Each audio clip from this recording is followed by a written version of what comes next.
Welcome to Buckeye Coins. Today's topic, we'll be talking about the Carson City Mint. Look at my collection of Carson Cities as we celebrate this month the 150th anniversary of the first coin struck at Carson City. Stay tuned.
Hello, fellow YouTubers. My name's Jordan, and this will actually be my first YouTube video.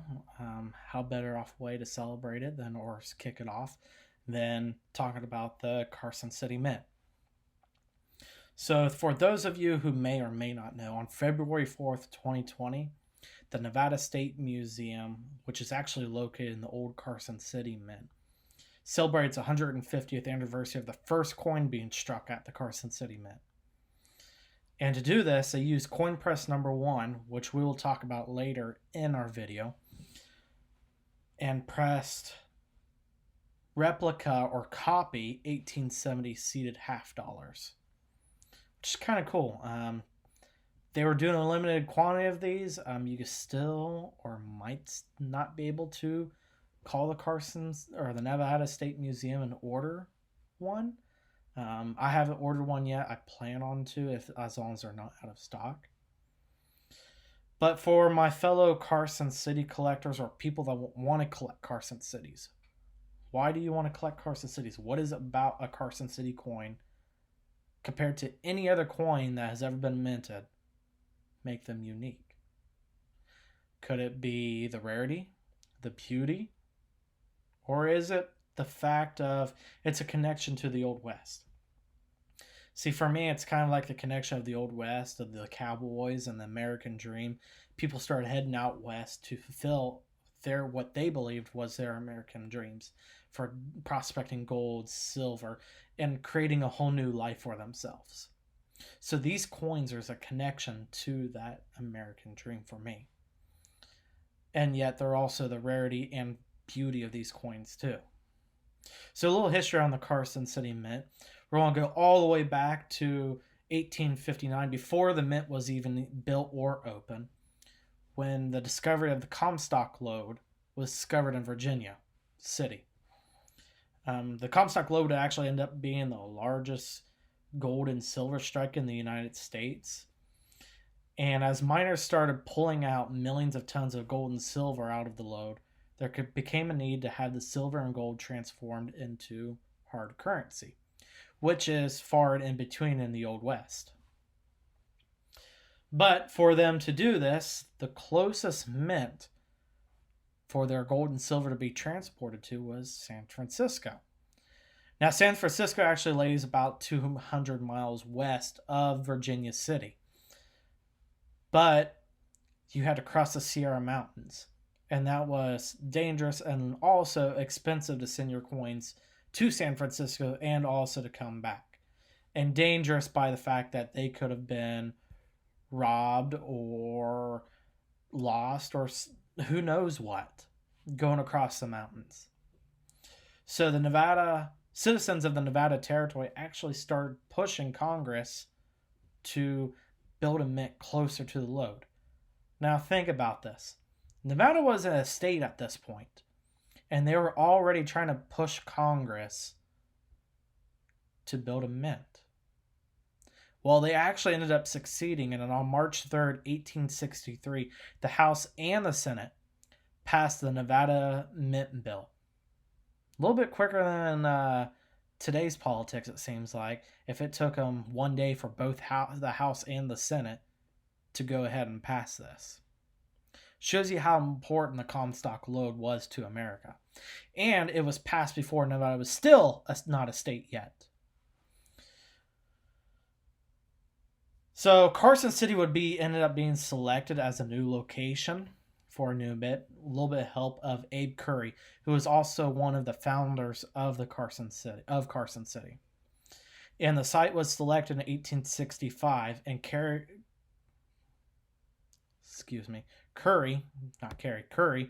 would be selected as the general contractor. But think about it, in 1865, what's still going on? The American Civil War is still raging at this point, so that would delay on the funds being released to construct the new mint. Construction on the new mint would actually not begin until about mid-1866. So the new building would be allotted $150,000 for construction. This is actually generally plenty enough for a new mint to be built in either Philadelphia or San Francisco, both major port areas. But Nevada is not anywhere near. Actually, the closest railroad hub was actually Virginia City, and Carson City by car today is about 35 to 40 minutes south of Virginia City right now. So you had your stuff be shipped all the way over from San Francisco, then trained over to Reno. And then from Reno, had to go on a horse and buggy down to Carson City. So actually the construction, with delays and other construction material problems, it actually took 3 years to build the new Carson City Mint. And they actually went over budget by $276,788. A lot over budget. That's generally, I think, about a 400% over the original budget. The building would actually be ready in 1869, but it wouldn't open until January. This is because no dice had arrived from the Philadelphia Mint yet. Then the first coin would be minted on February 4th, 1870. All struck on the only press the Mint actually had, which was coin press number 1. Coin press number 1 would actually be the only press at Carson City for 5 years. They would receive 2 other presses, one in 1875 and 1876. The reason they went with the Carson City Mint's mint mark being CC was not to confuse people of the past mint Charlotte, which was open until the beginning of the Civil War in 1861, when North Carolina seceded and joined the Confederacy. Then it became not a mint anymore. Carson City would actually go on to mint 57 different gold and silver coins between 1830. Go ahead and mint 57 different silver and gold coins in 8 different denominations between 1870 and 1889. The mint would close between 86 and 88, and this was kind of because President Grover Cleveland was elected, who was anti-silver. And also at this time, the Comstock load had started declining in production. The mint would actually reopen in 1889 when President Benjamin Harrison was elected, who was pro-silver, but at this time it was kind of too late for the Carson City Mint. Pretty much silver and gold output out of the Comstock load had severely declined. And then in 1893, the mint would officially close and stop producing coins. Several factors led to this. This would include the silver and gold production had severely slowed and pretty much stopped at the Comstock load. and also the re-election of Cleveland. Another thing would be the Panic of 1893. All these would actually lead to the closing of the mint. And the mint director, Robert Preston, would actually suspend coin operations on June 1st, 1893. But the building would still actually remain open as an assay office. And in 1941, the Nevada State Museum would actually open in the old mint building. Actually, the main attraction for the museum right now, or one of the big main attractions for the museum, is actually coin press number 1. So I want to talk a little bit about coin press number 1, because coin press number 1 actually has a unique history belonging to the Carson City Mint and the Nevada State Museum, and also in American numismatics. So if you don't know, coin press number 1 is actually still on display at the museum. It was built in 1869 in Philadelphia by Morgan Orr, and was delivered to Carson City Mint that year. Now, to get to Carson City, there was no train to get all the way out west. The Transcontinental Railroad was still being built about this time, I will believe. So the only way for the press to actually get to Carson City, it was loaded on a ship in Philadelphia, steamed all the way down to Panama. Again, this is also before the Panama Canal was opened up. And when it got down to Panama, it was loaded onto a train, trained across Panama, was loaded onto another ship, then shipped all the way up to San Francisco. When the press got to San Francisco, it was loaded on a train again and rode the train all the way to Reno. And then from Reno, it was thrown onto a stagecoach or a wagon and wagoned back down to Carson City. When the press was actually arrived at the Carson City Mint, it was actually steam powered. And in 1878, the press would actually break down so severely that actually ended up cracking the frame of the press. So instead of shipping the press all the way back to Morgan Orr in Philadelphia, it was actually easier for the mint to actually ship it a few blocks down the street to the Virginia and Truckee Railroad engine shop, who agreed to fix it for the mint. And they ended up fixing up the press, and then during the process of fixing the press, they ended up removing the Morgan Orr nameplate or builder's plate and replacing it with the Virginia and Truckee Railroad nameplate. And it was returned to the mint and would continue working there until 1893, when production of coins would stop. Then the press would actually move back to the Philadelphia Mint, or back to the Philadelphia Mint, where it would produce coins until 1945. While at the Philadelphia Mint, it was also converted from steam to electricity. And then in 1945, it was actually moved back to into the San Francisco Mint, where it would produce coins until 1959. And in 1959, the press would actually be sold to the Nevada State Museum for only $225. That is cheap. Now, the reason they charged them $225, that was actually the current scrap price of the press. And when it arrived at the Nevada State Museum, it was actually stripped. The press was not allowed to operate or make any coins, so it just sat at static display. Well, during the 60s, we actually had a coin crisis, a shortage of coins. And the current mint director of the time was Eva Adams, who was a native Nevadian. And she actually contacted the Nevada State Museum to see if the U.S. Mint can borrow old press number 1 to help with production of these coins. And the museum actually agreed. They allowed the U.S. Mint to borrow the press again. And the press was actually sent to Denver, where it would produce 118 million coins in 4 years. And the press would actually return to the museum in 1967. But again, it was stripped and put back in static display. And then the museum actually ended up restoring it back to operational condition in 1976. And it's been used ever since in the old Carson City Mint. So this one press from 1870 all the way up to 1967 has been used in Carson City, the Carson City Mint, Philadelphia Mint, San Francisco Mint, and the Denver Mint making coins.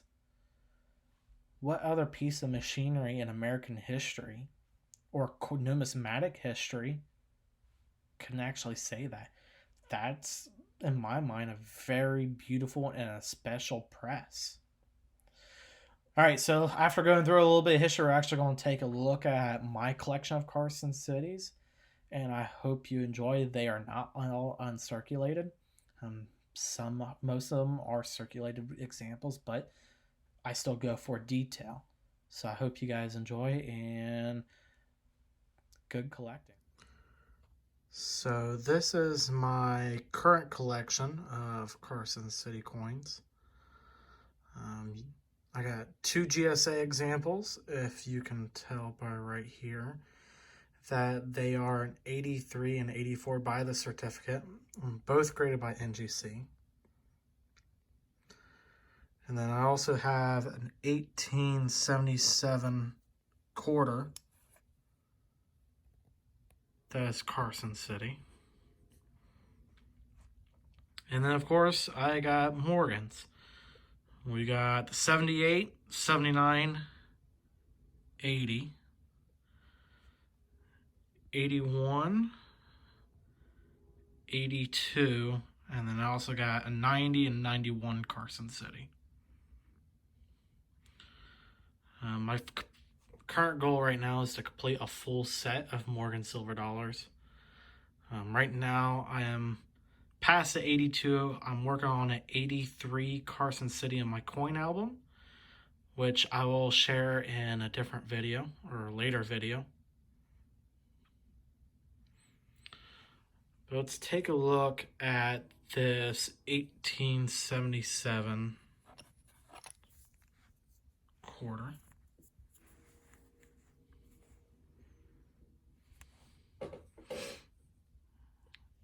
See, it's actually fairly circulated. There we go. Very little detail left on the coin, but still you can see the date, and all importantly on the reverse, CC.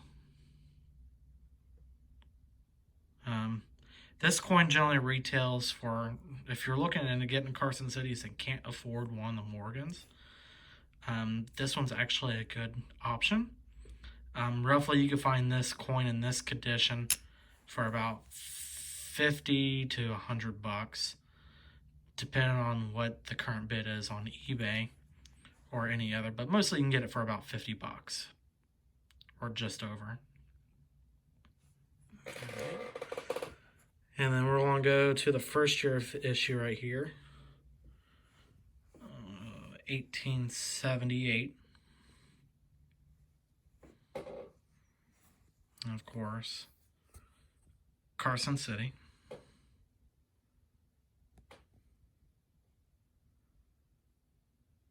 A little rim damage here. And by the way, most of these coins I got for about, most of these Morgans actually, I've got for about 150, with the exception of, I think, the 79, because 79 is actually a key date in the collection.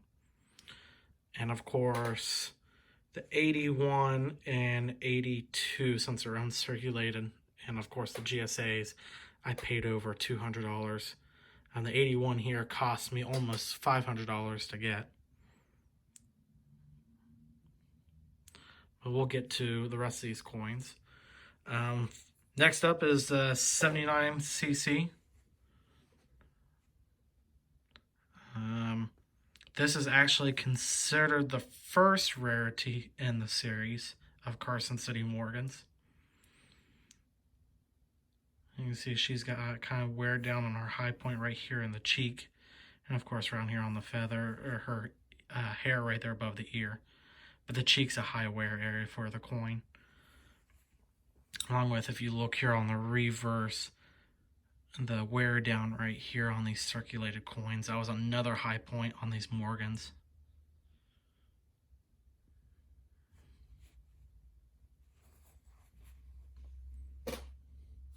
Next, we're going to take a look at 1880 CC. Well, these coins are not bad condition, especially for circulating. That's my main goal when I try to find these coins, is try to find one that still has some beautiful detail to them, even though they're circulated, but also where I can afford them at a reasonable price.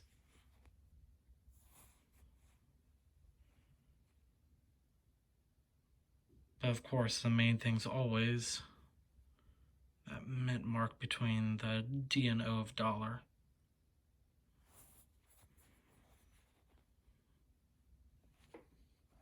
Alright, so we're going to go to the most expensive coin I got so far in my Morgan dollar collection.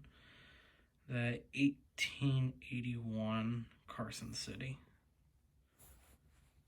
And this small coin has a beautiful frosty finish. I'll scoot back a little bit and then tilt it so it's not directly in the light. There we go. And it's also got a nice little cartwheel effect. So it's still got some mint luster. Only problems with this coin, if you look, you can see some bag marks here in the field, some on the cheek. That's expected. And then, of course, if you can tell, a little black mark right there. And that was probably a carbon mark from when it was struck on the press. Today's coins still have those kind of carbon marks. They're either little black dots and stuff. And the back of this coin is just beautiful.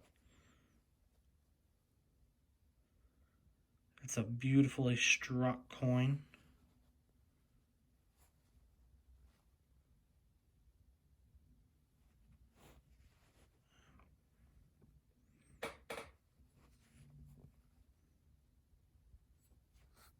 Let's scoot back. I'll move the light just a little bit. That's actually a good photo of the reverse there. Let's see if I can get a better one of the obverse.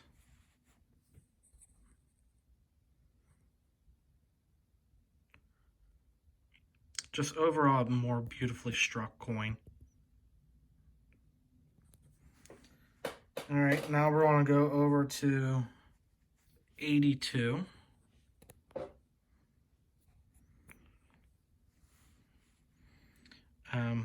Actually, a little fun fact, 82, 83, and 84 Carson cities were actually a rarity in the series until the discovery of the GSA hoards here. And because most of their populations that were struck were thrown into government vaults and not found until the GSA hoard, that's why these were a rarity. And like I said, most of the mintages were found in the GSA hoard.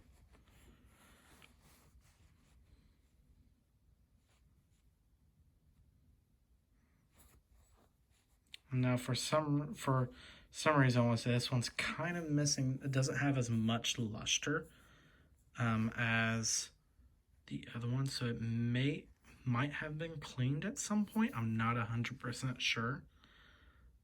There's really no evidence here for me to actually say it's been cleaned. Generally, when you see a coin that's been cleaned, you'll see scratch marks up and down. There could be a possibility that this one was actually dipped. But I'm not really seeing any evidence other than it just does not look like it has the same reflective ability as the 81 here, if you look at the two difference. But again, it could be just how the coin was struck at the time, and it's perfectly fine. It weighs normally. We're going to look at the next one is 1890.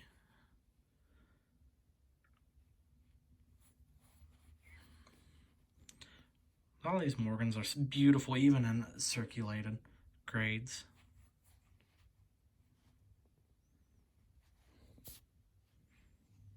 And then my last one that's in my album, 1891. And this is just 2 years before the Carson City Mint would close. So one of the last producing Carson City Morgans to be produced at the Mint. And this one's actually not that bad. It still has a lot of its feathers up here and the eyes of the eagle. It's missing the breast feathers. That's one wear point that'll disappear real quick in these coins. But overall, she's still a beautifully struck coin.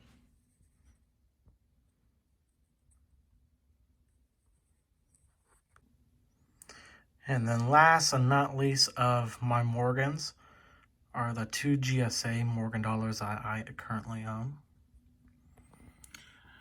Both the certificates of authenticity, and if you don't know about the certificates of authenticity with the GSA, the first 2 numbers in the certification is actually the year of the coin. So the one on the left is an 83 Carson City, and the one on the right is an 84 Carson City. And we'll scroll down. So the 83 is actually my first GSA Morgan that I had purchased.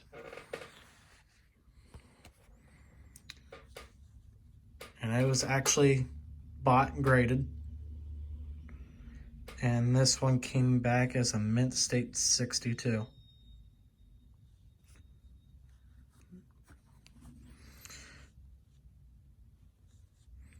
Now, some grading companies, like PCGS, when they grade one of these GSA Morgans, they actually put them in a bigger box, another plastic box that encapsulates this box or encapsulates this box.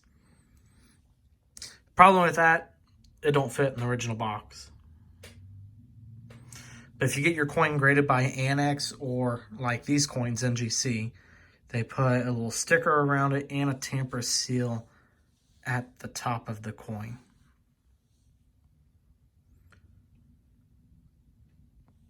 But this was my first GSA, and it also was my first uncirculated Morgan silver dollar.